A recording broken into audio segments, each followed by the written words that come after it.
Hello बच्चों, क्या हाल चाल। आइए आज हम बात करेंगे क्लास 12th के लिए गणित यानी कि मैथमेटिक्स। मैथमेटिक्स में एक हमारा चैप्टर है आव्यूह यानी कि मैट्रिक्स।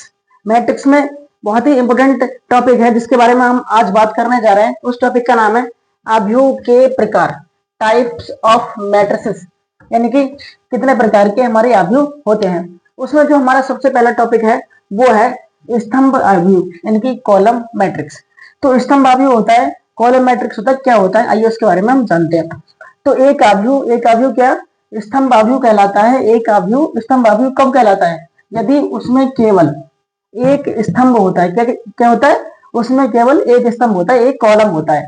तो देख रहे हैं आपकी एक मैट्रिक्स हमने बनाई है, वो उसमें क्या है, ओनली एक कॉलम है। ये सीधा एक कॉलम बन गया आपका, और इसमें पंक्ति कितनी बन रही है? 1 2 3 4। तो हम इसको जो कोट लिखते हैं वो लिखते हैं m इंटू n की फॉर्म में। जो m है हमारी पंक्ति है, पंक्ति कितनी है हमारी? इसमें 4 है, और इसमें स्तंभ क्या है हमारा? एक बना हुआ है। 4 इंटू 1 के रूप में इसकी क्या बन रही है? कोटि बन रही है। तो उसमें जो हमारा पहला होगा वो हमारी क्या होगी? पंक्ति होगी, और दूसरा वाला गुणा में क्या होगा? इसका हमारा स्तंभ होगा। तो ठीक है, m इंटू n के फॉर्म में आ गया। इसी प्रकार हम बढ़ते हैं नेक्स्ट टॉपिक की ओर, वो है हमारा पंक्ति आव्यूह यानी कि रो मैट्रिक्स। क्या है हमारा?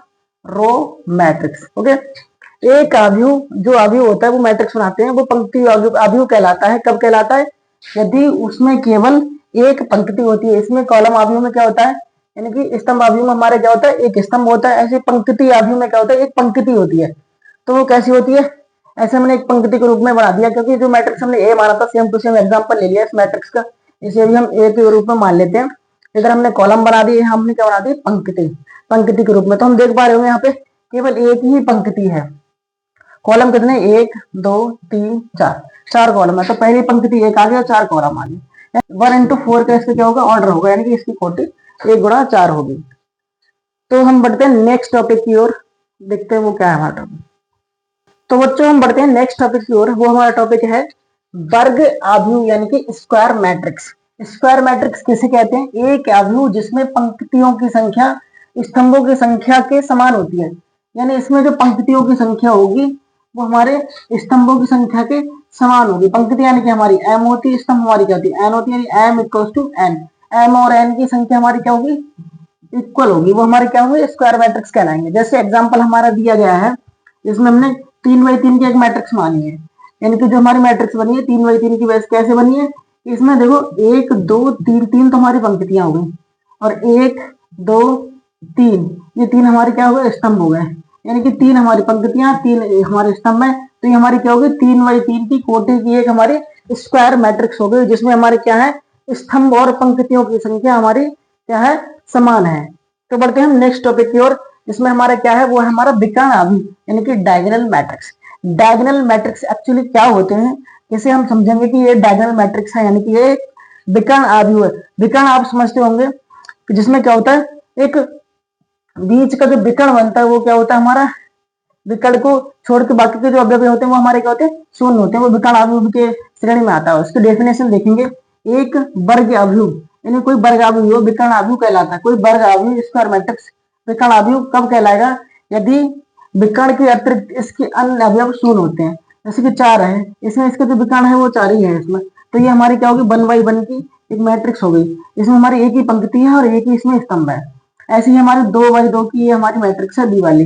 इसमें जो हमारा विकर्ण है -1 और 2, इसके अलावा क्या है? अवयव इसके क्या है? शून्य है। तो ये हमारी क्या होगी? विकर्ण मैट्रिक्स होगी। ऐसे ही सी में हम देखेंगे 3x3 की, यानी इसमें 3 ही पंक्तियां हैं, 3 ही स्तंभ है। तो इसमें विकर्ण को छोड़ के बाकी सभी अवयव क्या है हमारे? इसके शून्य है। विकर्ण को छोड़ के बाकी के सभी अवयव क्या है हमारे? शून्य, यानी कि 0 है। तो ये हमारा क्या होगा? विकर्ण आव्यूह होगा। नेक्स्ट हम जानते हैं नेक्स्ट टॉपिक के बारे में। तो देखते हैं क्या है नेक्स्ट हमारा टॉपिक। तो बच्चों जैसा कि आप देख रहे हैं कि हमारा जो नेक्स्ट टॉपिक है वो है अदिश आव्यूह यानी कि स्केलर मैट्रिक्स।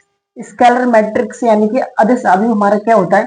एक विकर्ण आव्यूह, यानी जो हमने लास्ट वाला पढ़ा था, एक विकर्ण आव्यूह यानी डायगोनल मैट्रिक्स अदिश आव्यूह कहलाता है। कब कहलाता है? यदि इसके विकर्ण के अवयव समान होते हैं, अदिश आव्यूह कहलाता है। यानी कि विकर्ण के अवयव समान होने चाहिए। इसमें 3 है, इसमें हमारा -1 है विकर्ण में, इसमें हमारा क्या है? √2 है विकर्ण में। बाकी विकर्ण को छोड़ के सभी अवयव क्या है हमारे? शून्य है, यानी कि डायगोनल मैट्रिक्स की तरह। डायगोनल मैट्रिक्स में क्या होता था? हम कोई भी जो अवयव है हमारे डायगोनल वाले, यानी कि जो विकर्ण वाले, हम कुछ भी ले सकते थे, रैंडम ले सकते थे। इसमें क्या है, हमारे क्या होने चाहिए, इसके अवयव समान होने चाहिए, तो हमारा क्या कहलाएगा, अदिश अवयव कहलाएगा, जैसे कि आप देख पा रहे हैं। नेक्स्ट हमारा तत्समक अवयव यानी कि आइडेंटिटी मैट्रिक्स। आइडेंटिटी यानी कि वन, इसकी आइडेंटिटी क्या होती है, एक होती है। एक वर्ग अवयव जिसके विकर्ण के अवयव यानी कि स्क्वायर मैट्रिक्स होनी चाहिए, 1/1 की हो, 2/2 की हो, 3/3 या 4/4 एंड सो ऑन, यानी कि जिसके विकर्ण के अवयव एक होते हैं, यानी स्क्वायर मैट्रिक्स जिसके विकर्ण के अवयव क्या होते हैं, एक होते हैं, तथा शेष अन्य अवयव शून्य होते हैं, तत्समक अवयव कहलाता है, आइडेंटिटी मैट्रिक्स कहलाता है। स्क्वायर मैट्रिक्स है, इसमें क्या है, हमारी जो इसका डायगोनल होता है वो क्या होता है, सेम होना चाहिए। क्या होना चाहिए, सेम होना चाहिए। और सेम में क्या होना चाहिए, हमारा एक होना चाहिए। क्या होना चाहिए, एक होना चाहिए। जैसे कि इसमें 1/1 का मैट्रिक्स है, तो इसमें क्या हमारा एक है, ये 2/2 का है, तो इसके डायगोनल में क्या है, हमारा एक है, तो ये 2/2 की मैट्रिक्स होगी। इसमें आइडेंटिटी में क्या होना चाहिए, जो डायगोनल में है यानी कि इसके विकर्ण में है वो क्या होना चाहिए, एक ही होना चाहिए, 3/3 की मैट्रिक्स होगी। इसके विकर्ण को छोड़ के सभी अवयव क्या है, शून्य है। ऐसे इसके विकर्ण को छोड़ के बाकी के अवयव शून्य है। ऐसे इसका विकर्ण को छोड़ के बाकी के अवयव शून्य है। ये हमारी क्या है, 1/1 की, 2/2 की, 3/3 की एक आइडेंटिटी मैट्रिक्स है, जिसे हम बोलते हैं तत्समक अवयव। तो देखते हैं हमारा नेक्स्ट टॉपिक के बारे में, पढ़ते हैं ध्यान से, तो बने रहिए हमारी वीडियो के साथ। तो बच्चों, अवयव के प्रकार में हमारा जो लास्ट वाला टॉपिक रह गया वो उसका नाम है हमारा क्या है, शून्य अवयव, यानी कि रिक्त अवयव, जिसे हम कहते हैं जीरो मैट्रिक्स। एक अवयव शून्य अवयव अथवा रिक्त अवयव कहलाता है। कब कहलाता है, यदि इसके सभी अवयव शून्य होते हैं। इसके क्या होते हैं, सभी अवयव शून्य होते हैं। ये हमारी 1/1 की ए मैट्रिक्स बन के इसका एक अवयव क्या है, शून्य है। इसमें देखते हैं हमारी एक और दो पंक्तियां हैं, दो ही कॉलम है, तो 2/2 की मैट्रिक्स होंगी, इसमें भी सभी अवयव क्या है, हमारे शून्य है। सी में देखते हैं हमारी एक पंक्ति है, दो कॉलम है, तो 1/2 की मैट्रिक्स बन गई। ये भी क्या हमारे रिक्त अवयव है, यानी कि हमारा क्या है, जीरो मैट्रिक्स है।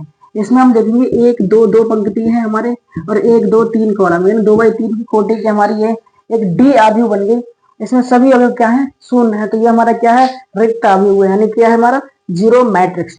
तो thanks for watching our video. हमारी वीडियो को लाइक करें, शेयर करें, चैनल को सब्सक्राइब करें। थैंक्स फॉर वॉचिंग, बने रहिए हमारी वीडियो पे। बहुत बहुत धन्यवाद।